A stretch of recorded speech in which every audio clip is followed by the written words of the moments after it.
Hey everybody, it's John with Vynyly. So the video you're about to watch, it's got some issues. It was windy. It was shot outside. It was windy, and a bug walks across the railing at some point and through a couple scenes, and the sun casts shadows on some scenes. So at some point I might re-record it, but as it is, it's still not too bad. Now, overlook some of the issues, it might be okay. So enjoy. So today, if you can hear me with all the helicopters running around, I am at a place called Black Tom Island.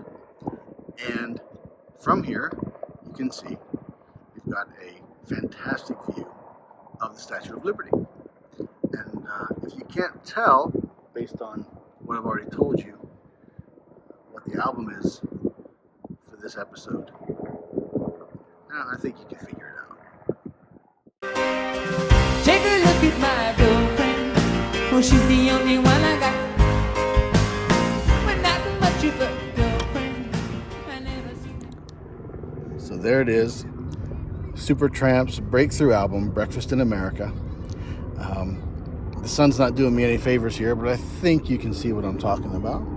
So this album, released in 1979,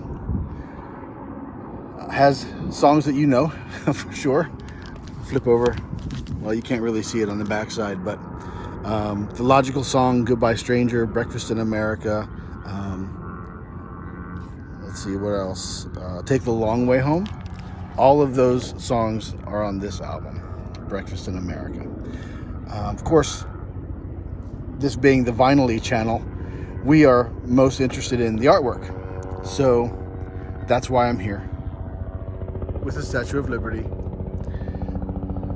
You can see that the front cover is designed to look like you are helicopter going by, to look like you are looking out of an airplane window, and you've got a waitress named Libby standing in for the Statue of Liberty, and the Manhattan skyline is created by various items that you might find in a diner. For example, salt and pepper shakers, mustard, coffee cups, all kinds of things. The Battery, which is the southern point of Manhattan, launching point for the Staten Island Ferry, is represented by the plate of breakfast. And you can see the Battery right over here. And maybe I'll try to zoom in a little bit for you, like that. The Battery you can see right in between the Statue of Liberty, and over here is Ellis Island. And right in between the two, you can see the southern tip of Manhattan, and that is the Battery. So if we look a little closer at the album, on the flip side of the album is a picture of the band, also with the waitress named Libby. Only this time not a drawing of her, an actual picture. And this is of the band at a diner called Bert's Madhouse, which was located just south of A&M Studios in Los Angeles. It's closed now, but it was located right down the street. And the band here, they're all reading newspapers from their hometowns. Now the waitress, Libby, was actually played by an actress named Kate Murtaugh. She was the model for the front cover. Again, there she's the Statue of Liberty with the torch as a glass of orange juice. But Kate Murtaugh was an actress and comedian, very popular in her time. And here's a fun fact. Kate she actually had a small role in Breakfast at Tiffany's, which I find kind of cool, that she's maybe the queen of breakfast-related entertainment. She was on Breakfast in America, and she was also in the movie Breakfast at Tiffany's. She's done a lot of other things in her career as well. She was on My Three Sons, and she was in an episode of The Twilight Zone. She was in The Munsters, a couple episodes of The Munsters. Really, really cool little fact about Kate Murtaugh. Sadly, She's no longer with us, but really, really great picture. This artwork is fantastic. This album actually won Best Album Package in the 1980 Grammy Awards. And I'm going to show you why.